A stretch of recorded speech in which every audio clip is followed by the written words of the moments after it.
Yay, yay. Hey, I'm here today with Kara Melendi, and I'm so excited. We're both astrologers. We're both into soul things and spiritual things. Kara is just honestly one of my favorite people online for so long. And yeah, I'm just so excited to talk with you today.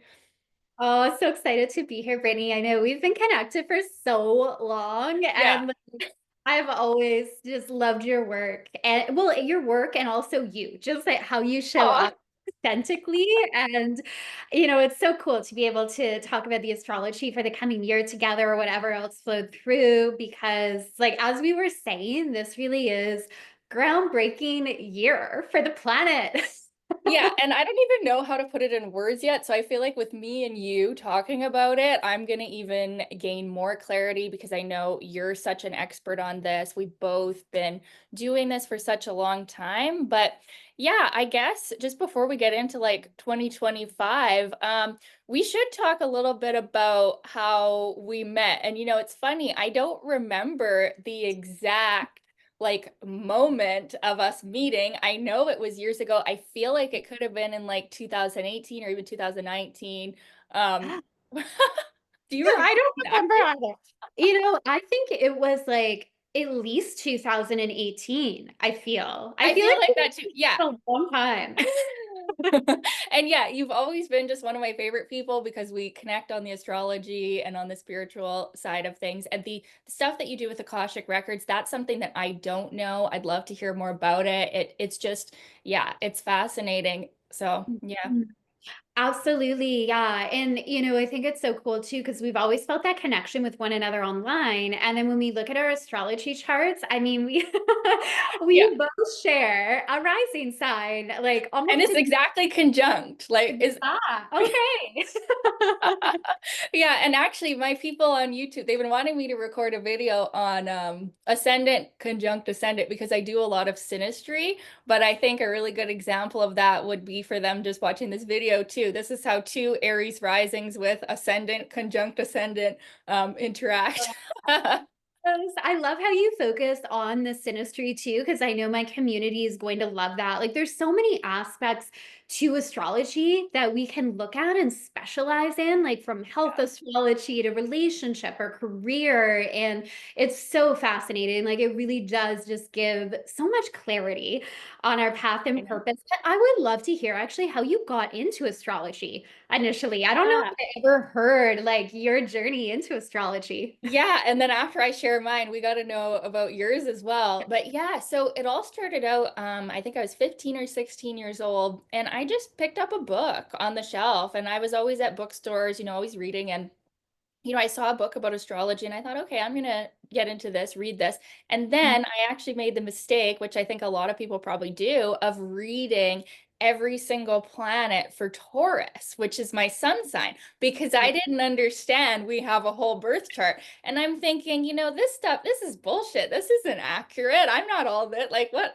But then it was that book that made me realize, oh, there's all of these different planets. And then, when I read my moon in Leo, when I finally figured out the whole chart, I was just mind blown. And then from that moment on, I think I'd gotten a book at the time too, another one that had like a CD where you could do natal charts.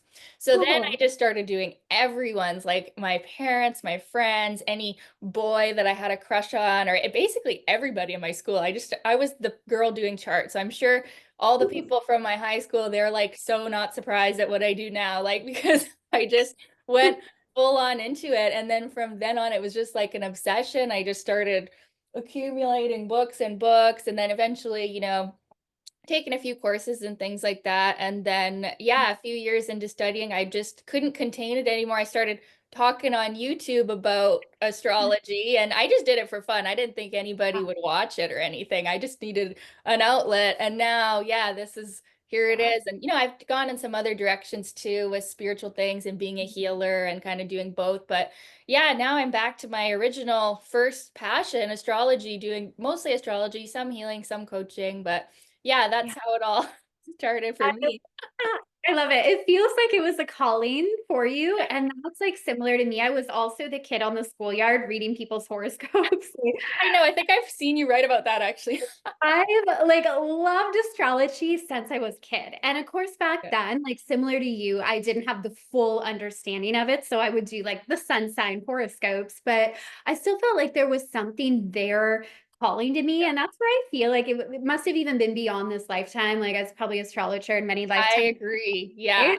Because Do I you feel picked that it too? up so fast. Like it just like I understood aspects and all this stuff, and it was just like it clicked so easily. I love that. That was similar to me. It was just like, oh, I get this. Like, I understand this language. And yeah, so I loved it since I was a kid. And then, I mean, I was always into it, but I kind of went in other directions as well. Like, I got my master's in psychology. So I got really into like psych stuff and understanding the brain and how the brain works. And then when I started to work with clients again, I felt this pull back to astrology, which also is a sign like, okay, this is part of my soul path. I can't get away from it. Yeah. That I would want to, but it's funny how it came back. And at that point, I think I would have been in my early 20s. And yeah, I had graduated with my master's. And so I dove in, or maybe mid 20s, I guess. Anyway, somewhere in my 20s. But I dove in a lot deeper at that time. And what really like spoke to me was when I started learning about the moon sign. So say where you're a Leo moon, Same. I'm a Taurus moon, and it's like learning about our moon sign. I feel for so many people, it captures something our sun sign doesn't. And Yeah. so I'm a Cancer sun, and I very much resonate with the Cancerian energy, but also the Taurus energy, because our moon sign is like our inner emotional world. So when I learned about that, it was like another piece of the puzzle. And I'm like, everybody needs to know this because I'm kind of like Everybody. Yeah. teacher at heart. So anytime I learn something that like lights me up and has helped me, I can't help but share it with everybody in my life. That's exactly In like me too. I a wonder if that's an Aries rising thing. We're just so filled with like enthusiasm. And I wonder, yeah. And do you feel like, kind of talking about that too, that a lot of people resonate with their rising sign? Like, have you always seen yourself as an Aries rising, or like what have you seen with other clients too? it's definitely very an inborn part of you where I feel like it's almost like sometimes though it's too close to you to even see it. Like I probably identified with the moon sign first and foremost the most because that's how I felt. But it wasn't until I really like took a step back and looked at myself and how I acted in situations like to think, oh wait, I'm an Aries rising. Like that's why I'm like that. So I don't know. I feel like it is definitely like something we identify with, but it's like the first house, the ascendant. It's like too close to us at times to see Mhm. fully. I agree. I agree. I think a Yeah. lot of people don't see their rising sign, but other people do because it's Yeah. like we're projecting into the world. And I was the same. And even before, like, I really dove into astrology and knew I was an Aries rising.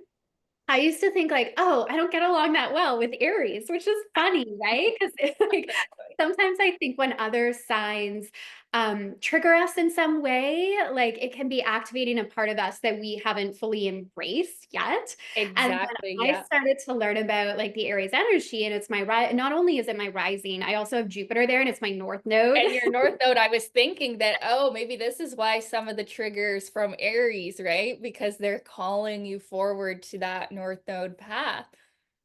Totally, right? And like my North Node is right on my rising as well. So like these are the traits I'm here to lean into this lifetime. Like for all of us, whatever our North Node is, I feel Yeah. it's such a significant part of our chart, if not one of the most important parts, is like knowing our North Node, leaning into it. So yeah, I Yeah. found like the more that I understood that, I could see those characteristics in me. But I do find for a lot of people, even when I've had sessions with clients, it's like they're not always aware of their North Node, but or not even their North Node, they're rising, but I can so clearly see it in them. So I love how Yeah, you describe that. exactly.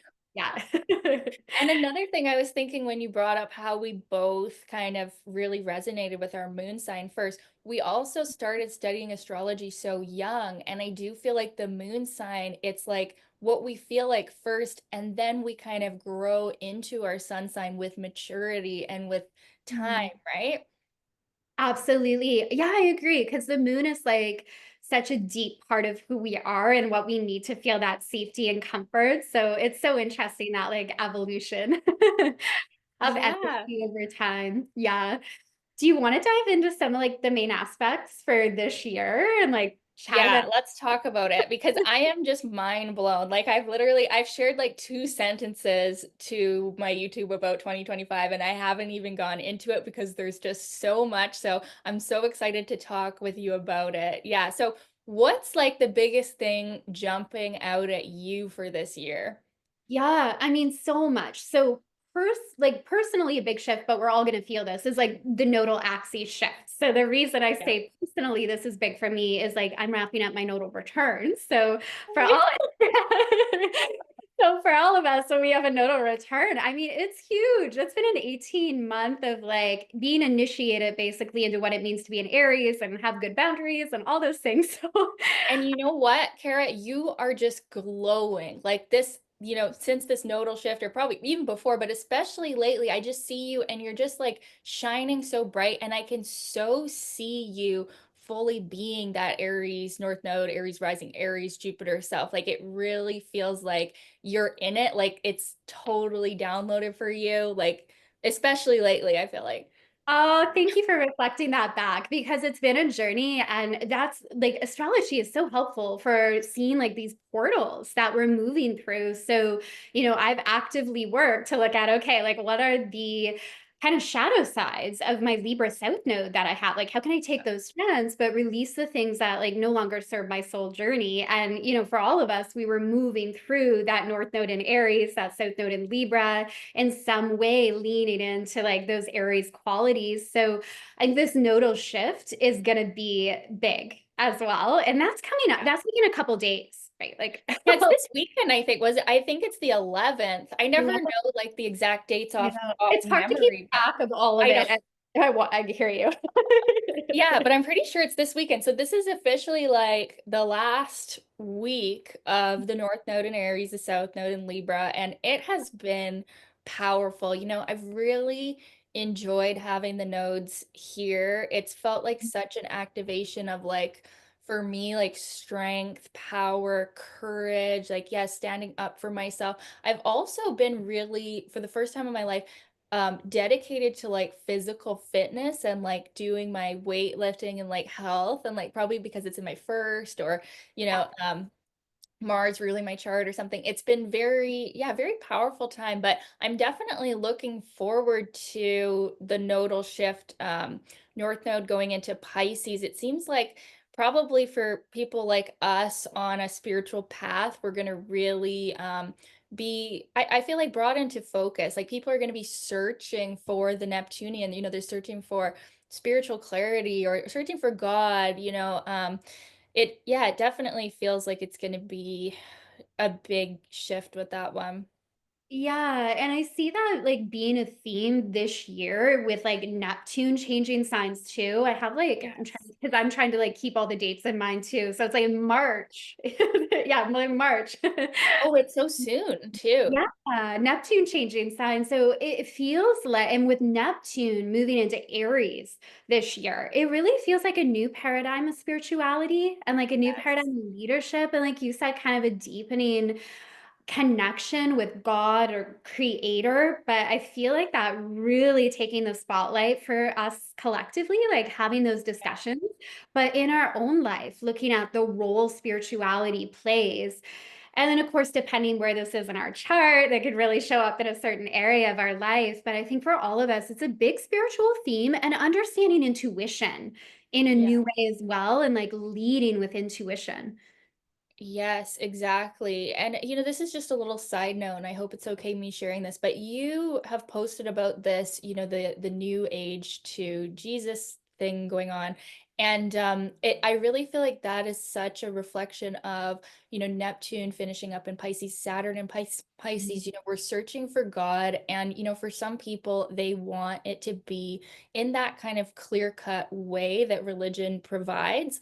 But I know that me and you are on the same page where we both feel very connected to God in a very personal, like non-religious way. And I think that with Neptune going into Aries and then Saturn also going into Aries as well, a lot of people are going to resonate more with like a more direct connection Mm. to God, like through their own soul, through higher self. Like, it feels like Neptune being in Pisces, it is kind of like we're searching for something that's laid out or something, because it feels so chaotic. But now Yeah. with Neptune and Saturn going into Aries, I feel like people are going to be like, you know what? No, I'm going to do this my way.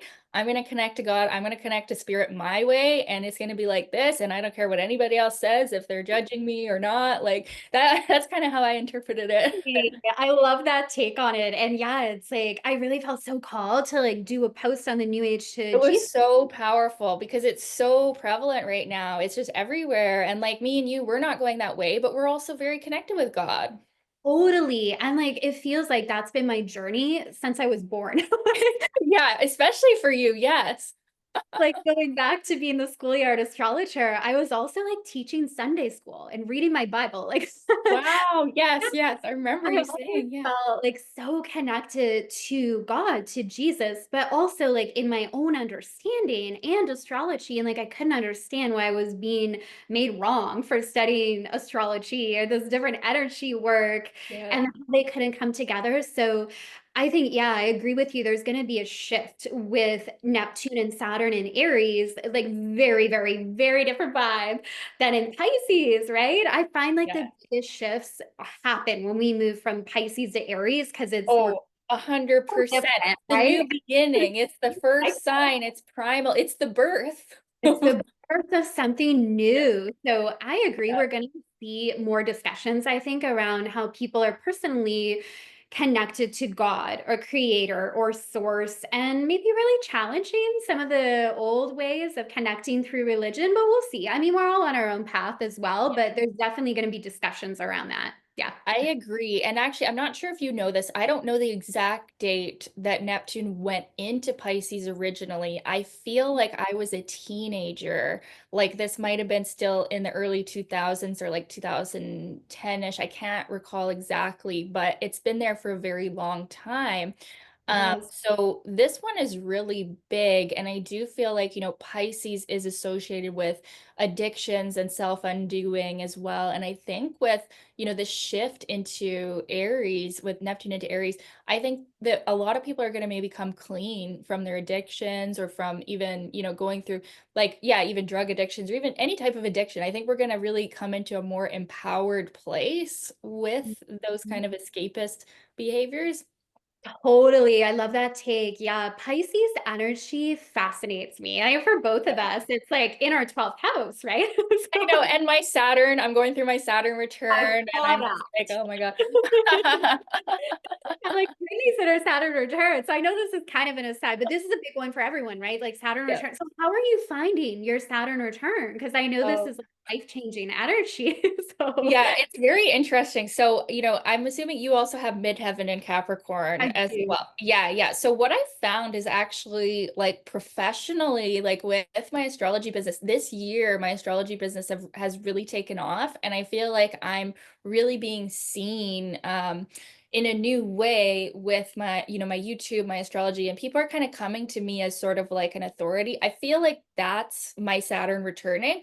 But Yeah. then on a more personal level, things things have been difficult, just sort of kind of unconscious fears coming up, and sort of I had some health issues. I kept getting sick. Me and my son kept getting sick at the start of the year, and just kind of difficulties like that. I also have Saturn opposed to Chiron in my natal chart, the Virgo Pisces axis, so it does sometimes cause me to have certain, like, get sick easily, or get sick for a long time. Those kind of things came up too this year, which was definitely challenging. But as far as all that's been going, then other things have taken off as far as my spiritual path, my mission. So it's all very kind of Mhm. Pisces Saturn thing. So it's definitely not been easy, but it's also been like I feel like I'm reaping the rewards of my spiritual path, and how I've been doing this for so long, since first picking up that astrology book at 15, and now at 29 years old, it's like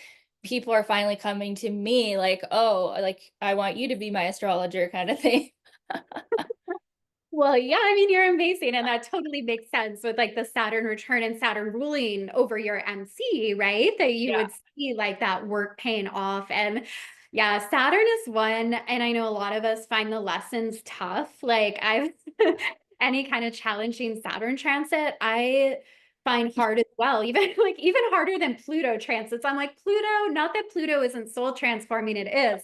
But I'm like, I love Pluto. Saturn, oh. I know Saturn's just so harsh, like, and it just delays and like difficulties, right? And like, it's also, even though, consciously as astrologers, we know what our Saturn is, we know what's there, it's still, when those issues come up, it's still kind of like, it's a pain. Yeah. It is. It totally is. And I think part of it though, and like the upside, because any of the planets I find in transits have like a higher octave or lower Yeah, octave expression, and we kind of dance between that. And it's human to experience some of the shadow and always, I think, moving toward the higher octave expression. So I find what Saturn does do is create like foundational change. And that's why well, it can feel yes. so hard. It's not like fleeting success or like change for a little bit and then you fall into old patterns. I feel like if you really lean into that energy, it's like a lasting change because you've created a new foundation. Exactly. And I'm even feeling like when you're saying that, I'm seeing like the roots being planted, like the foundational structural work. Like that is what Saturn does when you're learning the lesson. To lean in it doesn't mean the lesson's always easy either. Yeah, exactly. Yeah. But we're changed in the process. Yeah. Yeah. So that's a big one. The other thing too, like we're currently in the Mars retrograde until the 3rd. So Okay. Yep. yeah, right. I believe is it February 3rd? Yeah, February 3rd, I think the retrograde ends, and then we have that long shadow I period. know it's so long. I was actually looking last night at like when, and then Venus is going to go retrograde too, which is interesting. We're just finishing a Mars retrograde, and then right after Venus, Venus does. I'm not sure exactly when Venus goes retrograde, but I was looking at the transits for spring and around like my birthday, May 8th, and I'm like, okay, Venus is forward moving, Mars is like past shadow. So I feel like, even though the beginning of this year might start off a little slow, we're still finishing up these energies. We've got these retrogrades, but I think come spring, like come April, May, there's going to be a huge boost forward. I love that. Yes. Yeah. I find like I agree. We really feel the Mars retrograde, I think, and maybe I also do. is Yes. our so like, why am I so like part of me feels so tired lately, like physically, and then I'm like, oh yeah, well, Mars is the ruler of my chart moving retrograde. And, I think for all of us right now, we can experience it in different ways, but I find it really helps us tune into like what's draining our energy versus what is really replenishing us. And we become so aware of it with a Mars retrograde. And it's not something we get every year either. So I find it really can impact our energy levels, but it can be a good lesson to see, okay, like what are you doing that is draining you, especially where it's moved into Cancer now. I think it's I really know. like that nourishment piece is Yeah, huge. like, and what's really worth our energy, like it's not letting us do things that are just, time wasting because we just don't have the energy. So we have to put our energy into the important things. Yeah. I love perspective. So it's like serving us. And yeah, it's so true with the Venus retrograde too. How do you find Venus retrogrades? Like, how do you experience those usually? Well, the last time Venus was retrograde in Leo, it was conjunct to my moon and Mars like three Oh, separate times. And huge.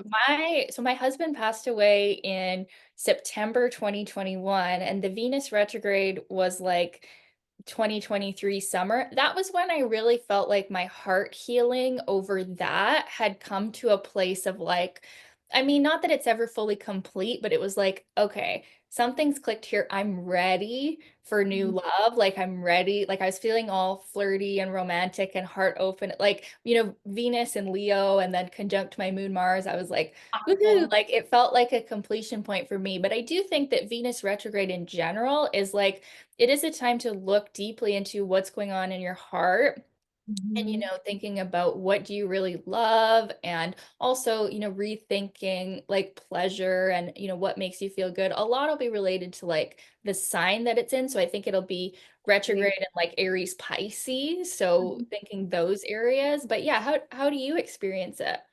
Yeah, I mean, like you said, it's so, I think, dependent too around where it's hitting in our chart. But yeah, I love the Aries Pisces this year is such like a key point where we're kind of dancing in those energies of like the Yeah. complete the intuition to like finding our strength and new beginnings. And it's crazy thinking about how like Saturn and Neptune are going from Aries Pisces and the Venus retrograde. That just clicked for me that I know that when you is said happening. that, I'm like, Yeah, oh my goodness. I hadn't even thought about how that is so relevant this year.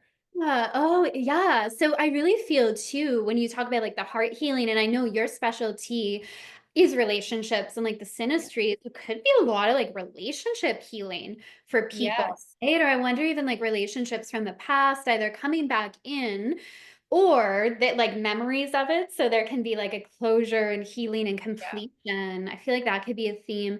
But overall, like what I find with Venus retrograde is going in and looking at like, what do I really love? Like, what am I passionate about? Because I find during that time, it's hard to do things that our heart doesn't like. And that's actually a good thing, right? Like, we can become aware, like, where our heart really isn't in it anymore. And we can make those changes. So I find definitely, yeah, I see it in my relationships, but even in my business as well. Like, what do I love or what is kind of needs to be revamped or let go of or bring it or burst something new in that I do love. Yeah. Oh, that's so exciting thinking about it like that too. And yeah, I do think that it could be a period for many people where they're rethinking kind of karmic situations that have happened in the past with their relationships or with their self-worth. Like maybe, yeah, people from the past coming in for that closure. I love that. I think it's going to be a really healing time and it's happening, right in spring there, right before spring. I think it's kind of a great like heart clearing to have happen right before all these big shifts of the planets. Like, Yes, before like the rebirth and the astrological new year, that really is going to be a new energy. And I've seen more people this year talking about that, how like the new year really isn't the beginning of the new year. They celebrate at spring or like the lunar new year. I personally love to celebrate all of them. Like, I love to celebrate whenever there's a celebration. Let's just do it. But yeah, March yeah. 21st or 22nd, whenever the exact start of Aries is, that is truly like the Sure. rebirth time. That is like it does feel like there's a great momentum that there. And yeah, Mhm. this year is going to be extra powerful. I mean, we could even talk a little bit about how, like, I mean, everybody's talked about this, but it is pretty significant that Pluto is in Aquarius. It's staying there. It's not going back ever. Like this Oh, is also very new. So there's that. And then also, I don't have the exact dates in my head again, but like I feel like it is going to be sextile to yeah. the Saturn Neptune conjunction as well. So that feels really good. We've got a really nice Aries Aquarius sextile that seems like it's going to be really good for making new connections with people. A lot of like I feel like more spiritual work or spiritual communities, like getting out there communicating and like yeah, I mean it's interesting how it'll play out. I do think what else is happening? There's something to well, Jupiter going into Cancer, which will then Yeah. square them. Yeah, Oh. so it's there's that too. That's going to be huge. I mean, Jupiter in Gemini has been interesting as well, right? And how long has it been in Gemini now? Yeah, about a year, right? It'll be a year, I Yeah. guess, in July. Yeah, July Was 30th, it? it moves into Cancer. So maybe, yeah, Yeah, I think it was about June maybe longer. or Yeah. May that it went into Gemini. I remember it was such a shift because Jupiter and Taurus felt really good, really sensual, really physical. But then Jupiter went into Gemini, and all of a sudden I was just doing all kinds of talks like this with people. That was the biggest shift. It was like all of a sudden I was on these podcasts for people, and I like it just turned into a more communicative energy, and it was like right away, like Yeah, I mean, Gemini energy is fun. I still want to harness this while Jupiter is moving through my third house in Gemini and launch I a know podcast. that's it too. Yeah.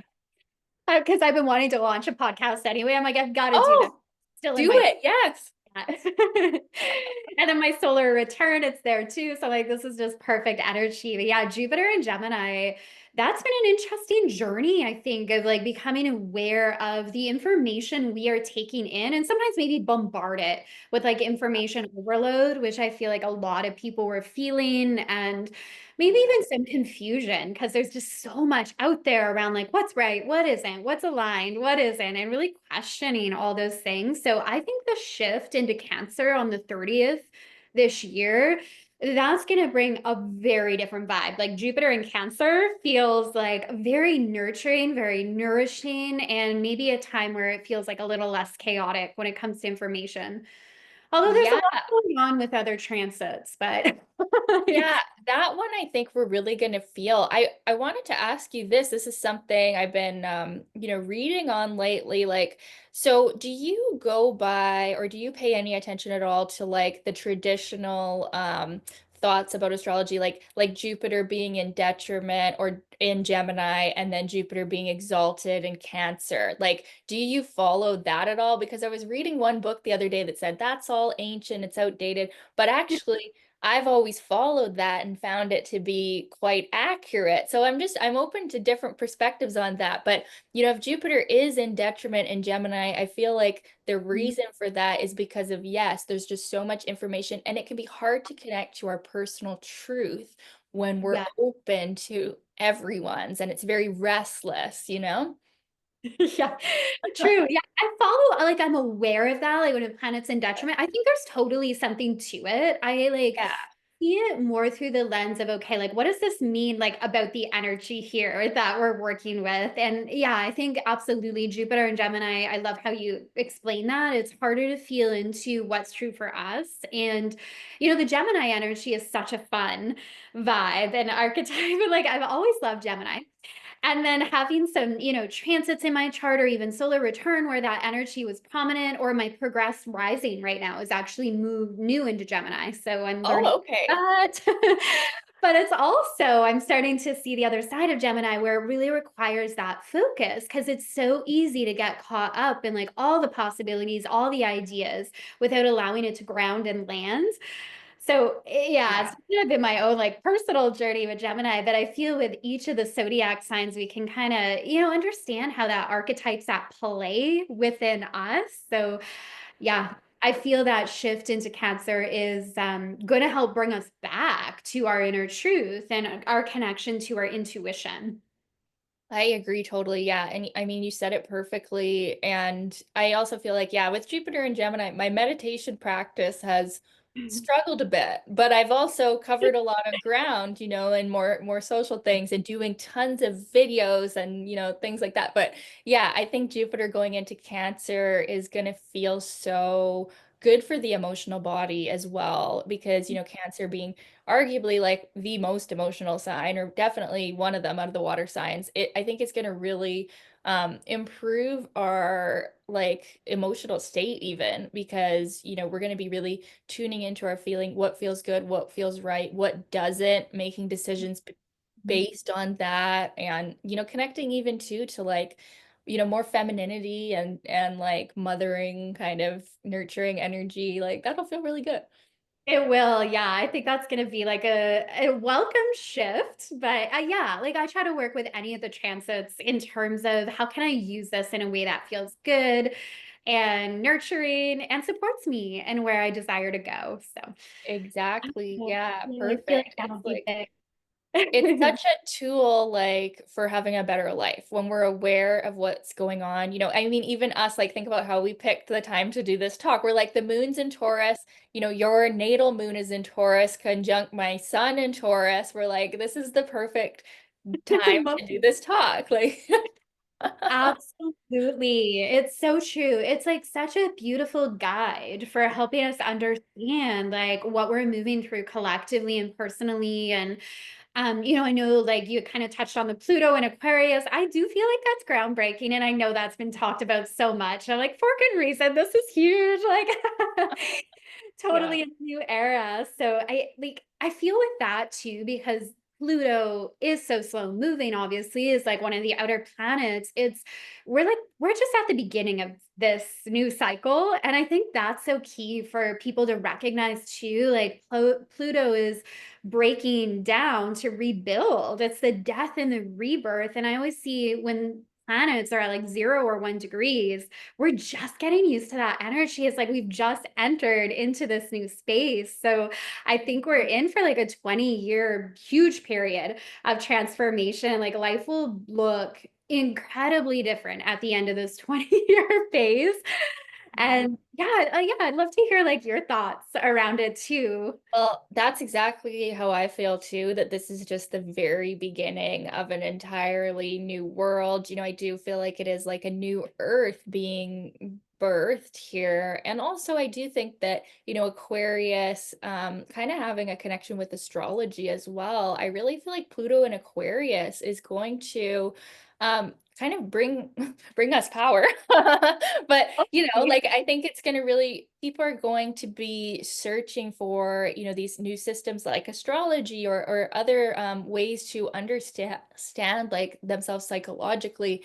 That I think, yeah, we're going to see a change in power of, people that are disempowering people to people that are empowering people and helping people and gaining, more psychological knowledge or insight into themselves. And I do think astrology like is going to, I think it already has, but I think it's going to become very much more widespread.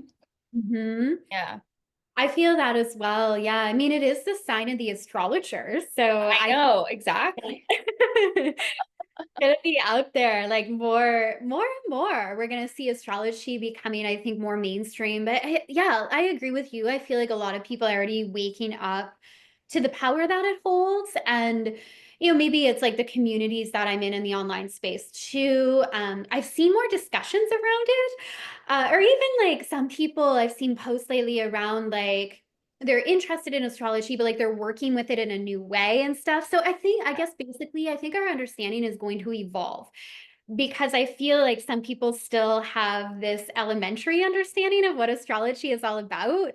I And know. then they write it off. And it's like, hey, like that's not like that's not really how we're meant to be working with Exactly. astrology, or this is like such a small picture. So perhaps that's going to be part of the evolution too. It's like people understanding there's so much more to it and it can really support our evolution.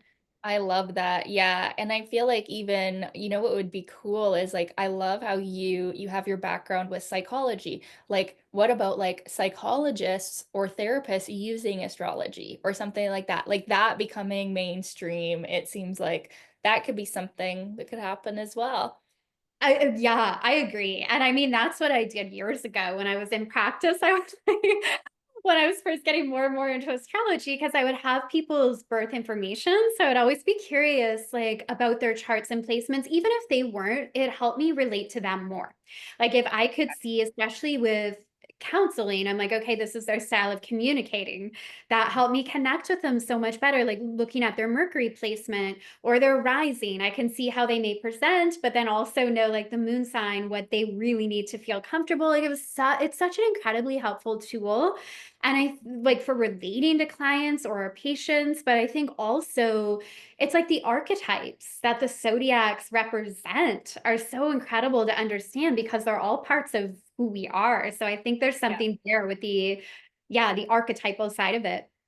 Well, yeah, and we all have every sign in us with our 12 houses. And yeah, I love what you said about how it just helps you understand people so much better. Now, for me, from the relationship side and like what I specialize in, the synastry, I truly believe, knowing someone's birth chart, you can get along with basically anyone because you can understand where they're coming from. And it doesn't mean necessarily you could just be in a relationship with anybody unless you want to torture yourself, but you can understand where they're coming from. Like you can understand, okay, their Mercury is in Scorpio. That's why they communicate a little bit more intense than me with my Mercury in Gemini. And like, this is how I can, better communicate with them. Or if they have, Venus and different sign, oh, this is how they love. And yeah, moon, this is what they need emotionally. You can kind of get along with anyone, understand where they're coming from, and really have compassion for their struggles too, like seeing their, their North Node, their Saturn, their difficult aspects, and see, okay, this is why you're like this.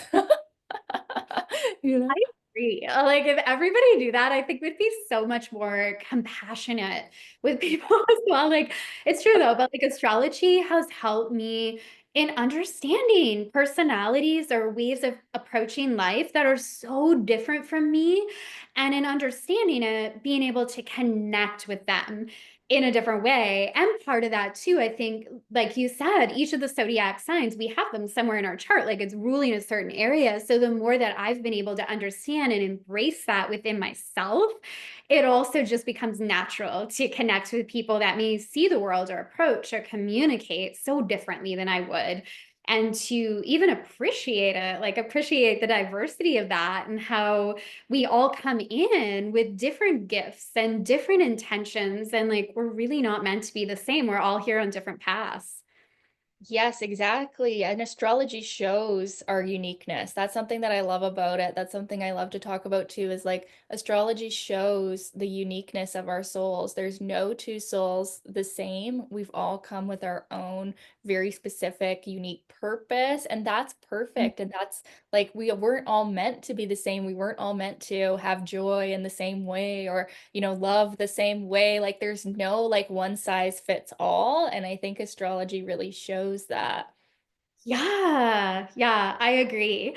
I'd love to learn just more about like the synastry side because I know that's your specialty too. Like, with relationships, have you noticed certain aspects, like if somebody shares that in their synastry chart where they just feel like this deep connection to one another?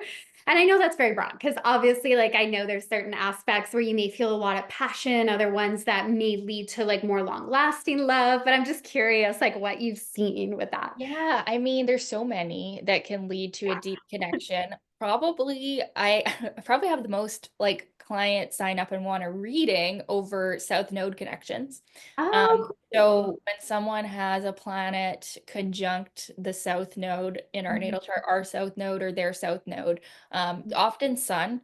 That one is very common where people just feel like this fadedness, like this like they just can't get it out of their head. They're so similar. There's so much comfort. It's so instantly natural. So the South Node is one that I see, but it's also one that it's kind of like 50-50 whether it works out or not. I do think sometimes it's more meant to be just a Yeah. fleeting kind of soul lesson thing. So South Node, also the North Node, equally, that can show that this is like a pivotal person that we feel some sort of deep connection. But with that being said, like there needs to be a lot of other compatibility in place for those relationships to actually like work long term. But I do get a lot of people wanting to know about these nodal connections, which makes Mhm. sense because and this too, like the North Node and the South Node, it shows where our soul has been, where we're coming from, where we're going as our point of destiny or fate. And so it does make sense that it's kind of a soulmate thing. I love that. Yeah. No, Yeah. it totally makes sense. That's so neat that you've like seen that come in and then to be able to have the astrology lens. And Yeah. yeah, that is so cool. Like with the South Node, that would make sense. Anything aspecting that because it is like the past. So there's Past absolutely past lives. life, and then it would be okay. Are there other aspects here that suggest this is also this lifetime? Because Yeah, exactly. sometimes I'm sure, like, I don't specialize in synastry, but I'll, have people come in and ask about relationships. Like, sometimes you can clearly see, or even through work I do in the Akashic Records, I can tune in and see where something, maybe a past life connection. So there's comfort there, which is also a South Node thing. Like, we feel safe, we feel comfortable, but it may not be this lifetime. And that's why there's different obstacles and struggles. And yeah, it's interesting to see. And that's overarching. I mean, again, it doesn't mean that it's not either. It's, yeah. Yeah, exactly. And I think it can get confusing because, well, I feel like, and maybe you've seen this in the Akashic Records as well, but like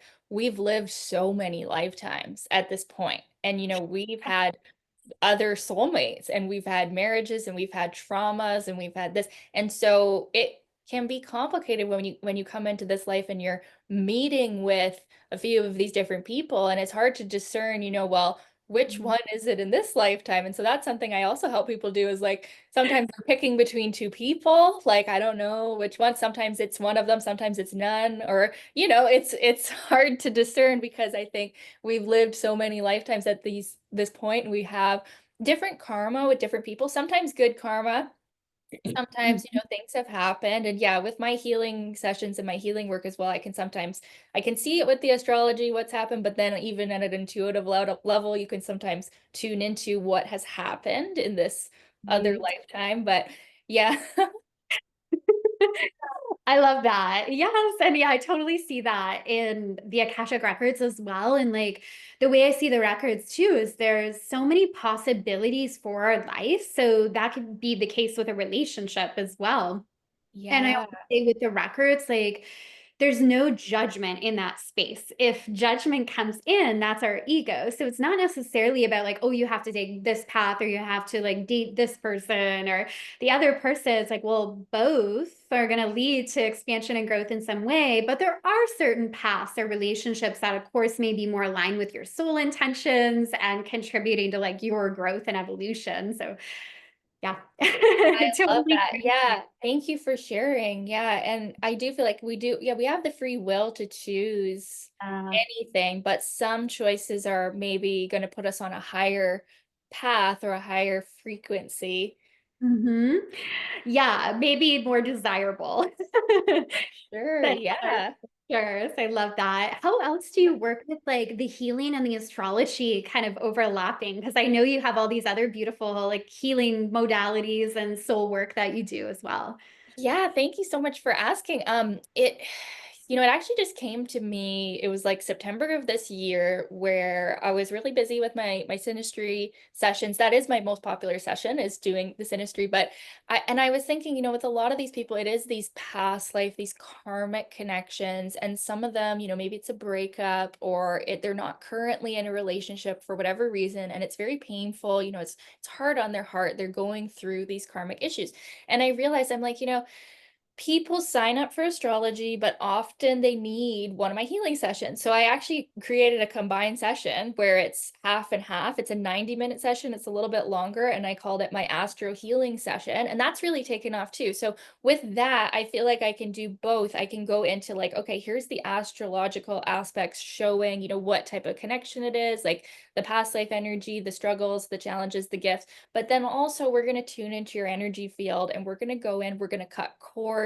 We're going to maybe visit the past life, cut some cords there. Then we're going to bring in, healing to your heart, unconditional love from creator to just like clear your aura and reactivate new energies. It was kind of a really good way for me to do both. And like in my healing sessions now, because I've trained in so many different modalities, it's kind of like a mix of all of them. And it's like, I feel like you probably do the same, right? It's just like this powerful like mix of everything I've ever learned. And yeah, so that felt really good to do that session where I can do astrology and I can do healing at the same time, but I do still offer them separately as well. But it was just something I thought of that was like, because sometimes the people don't necessarily know about healing. They know about astrology, but they don't sometimes people don't know that like maybe some energy work would be beneficial as well.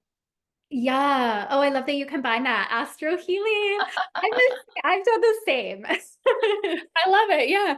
Yeah, I've done the same. I really weaved in like the Akashic records with astrology because I find like astrology is so good for pointing at things that are happening and like helping people understand this is maybe the themes that are showing up, the cycles that are playing out. Or like you said, you can clearly see where there's karma in a birth chart as well and the transits. And then I go into the records to do the healing and clearing work. And similar to you, like I'll bring in trainings that I've done around the subconscious mind and like reprogramming our mind. And I'll weave that into work with the records and astrology. And I think that makes it so powerful when we can kind of weave those techniques together and have these different tools that we draw on to help people because everybody's different and like what works at different times. So I see it as just having this beautiful toolkit that I can I draw. love it. And it kind of reminds me of like when we were talking about the astrology chart, how we all have, our unique gift templates and like soul blueprints. Like when we're combining all of our gifts in this way, it's kind of like our own unique combination of all of our like soul gifts to help people. So I love that. I'd love to know, Kara, you do a lot of, or at least as far as I've seen with you online, you also work with people as far as helping them in business, right? And helping them, like, do you use the astrology chart to kind of help people in their online business as well? I'd love to hear a little bit more of like, because that's something I don't specialize in, is like kind of the more business coaching side of things. Totally. Yeah, I love doing that. So I actually work almost primarily with like entrepreneurs, so different humans. Yeah. And yeah, and there's so much in a birth chart that can really help you see like portals of opportunity that are opening for finances and like even Yeah. what programs to launch. So I absolutely do. And I'll really, I mean, again, there's so much nuance to it, but definitely looking at like the MC to the Yeah. midheaven to really see, okay, like what traits are you meant to express this lifetime? What's going to make you most magnetic? Working with Venus energy, because I find that's our unique way of receiving. So in our business, Okay. be magnetic. So understanding Venus not only through the eyes of relationships, but that's also key in business, but Yeah. also in terms of like finances. Like I see Venus as the goddess of love, beauty, and prosperity. So it really helps us tune into what's our unique style of receiving and where we may be blocking that. And when we show up in the online space, what's going to make us most magnetic? And the thing with this is it's all about coming back to our blueprint. So it may still stretch us because we could have been trained away from it with different ideas or even business strategies that don't align, but it's all about coming back to like what makes us expansive. So I'll definitely look at Venus and then Mercury as well if it comes to like messaging and communication and what makes you magnetic in terms of what you're communicating.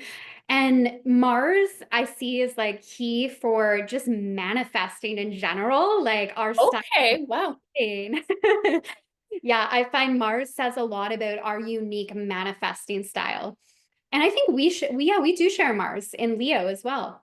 Oh, right. Your Mars is in Leo Mars, as well. I forgot about that. So we have so many combination of things going on in our synastry. We've got the conjunct Aries risings, and we've got Mars in same sign, and your moon conjunct my Taurus sun. I think our suns are sextile as well, from Cancer to oh yeah. Taurus. I don't know if they're exactly sextile, but yeah. Yeah. And then you're the just a little off topic, but you're the Saturn and Sagittarius group, right? So then we I got our Saturn square. Now am. that could be kind of helpful though as well, because we're kind of coming from a different sort of lessons there. But yeah, you know what, Kara, thank you so much for describing that about like what can help you in business. Like that was so fascinating. Like I'm just like enthralled by that I've never heard of Mars being for manifesting and Mercury for messaging. It's like, wow. Yeah. So definitely everybody here's got to check out Kara for like all the business coaching stuff. And I mean, I'll put your links in, you can put my links in, all the links will be in the description so you can find us. But yeah, I'm just trying to think, is there any other major transit or anything going on? I mean, we've kind of veered into other We've angles here, but was there anything else to talk about with 2025? so much. I feel like we could be here all day. One other big one that I don't think we really touched on is the Uranus and Gemini mid-year. Oh my gosh, yes, we did miss a big one. Good thing you got some notes there. I'm like, I I know there's more. like let me jot down some of these main ones here because there's just so much going on this year, like literally groundbreaking. But yeah, Yeah. Uranus, Gemini, I feel like I remember having a conversation with an astrologer like over 5 years ago. I just had this always stuck in my mind and he's like, "Oh, I'm just so curious when Uranus goes into Gemini. That's going to be huge." It was at least 5 years ago now. And I'm like, "Oh, and now it's happening. This is huge."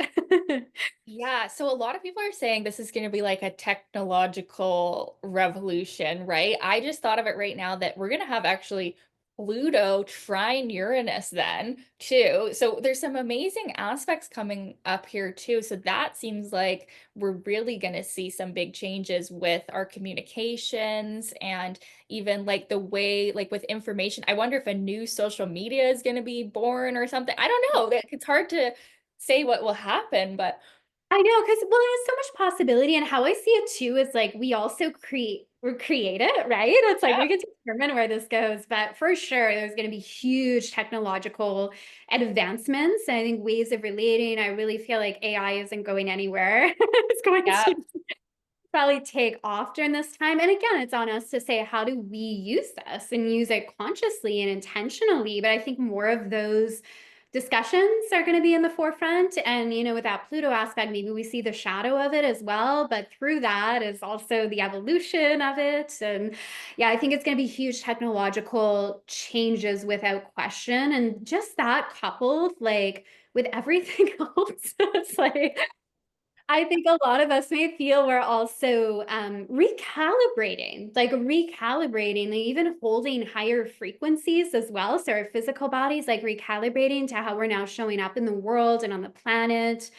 And I see it as a very like growth year. Like I think at the end of the year, we can look back and be like, wow, like we're in a whole different place. know, all these 0-degree planets, like this is just major. And Uranus hasn't changed sign for quite a long time. I think was it 2018 maybe or so when Oh, Uranus went into Taurus. I do think with Uranus leaving Taurus that maybe financial things will yeah. become less of a focus. Maybe not, I mean, kind of like we've learned our lessons of Uranus and Taurus, and now we're going to be moving to a more mental level with that kind of shock energy.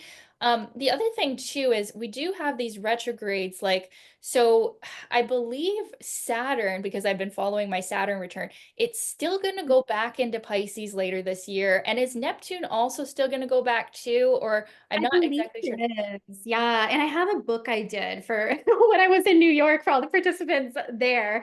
I did a Oh, book with like, all the exact dates, but I'm like, yeah, I can't remember all of them off the top of my head. But yeah. yeah, I think Neptune is going back and forth as well as Saturn. Yeah. Yeah, so that Pisces Aries energy that we talked about, I think it's going to continue. Like, I think it's about fall or something. We're going to go back into that Pisces energy a bit. And then in 2026, Saturn will be in Pisces as well, still for Yeah. a bit. So it's interesting how that will manifest as well. But I do think that Uranus will go into Gemini and stay there. It is. I think Uranus is, yeah, which is huge. I know. And I think that, like, for me, I don't know if you feel this too, but like when a planet goes from like Taurus to Gemini, like when it comes out of Earth into air, like it is kind of a lighter energy. Like, It is a lighter. And I mean, we've seen so much. Like, I find that the energy of Uranus is so transformative. Like, I see it as the awakening energy, but if we're resisting it, it's like disruptive. So it's all yes. like feel disruptive, or we could see it as awakening. Yeah. And that's I love that. collectively, or I think in our own life as well. Anytime I see a Uranus transit happening for myself or a client, I'm like, this is huge. This is a time of awakening. So I think the journey throughout Taurus, we've seen so much change financially and yeah, I mean, a lot has happened, right? For just even crypto becoming bigger or financial collapses and like the reboot. And I agree in Gemini, I think maybe that'll stabilize more. I'm going to hold that intention. Yes. Yeah, and people have really struggled at times financially, and some people have really prospered. And I wonder if, with Uranus shifting into Gemini as well, that maybe like people who have started online businesses, or maybe they will start online businesses, and that could be another avenue for prosperity, where kind of the online world, with this all this AI, but then also with social media and communication, like it's already a thing for us, but I wonder if even more people are going to come on here and be like, hey, I'm going to make some money on the internet here. I know. I think it's like a growing industry. And yeah, we've Yeah. been here for a while. We felt the call, but Yeah, I think exactly.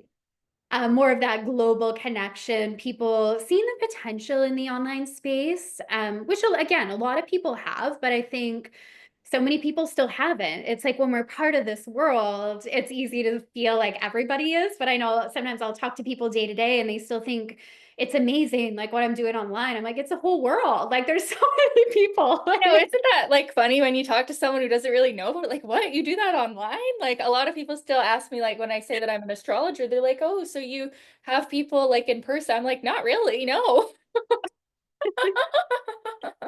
Exactly. So I definitely think Uranus and Gemini is more of that like global connection, coupled with Pluto and Aquarius. There's definitely, I think, more of that community feel of and finding our soul family. I I love that. think is another theme this year, really connecting with soul family, no matter where they are on the planet, being able to connect.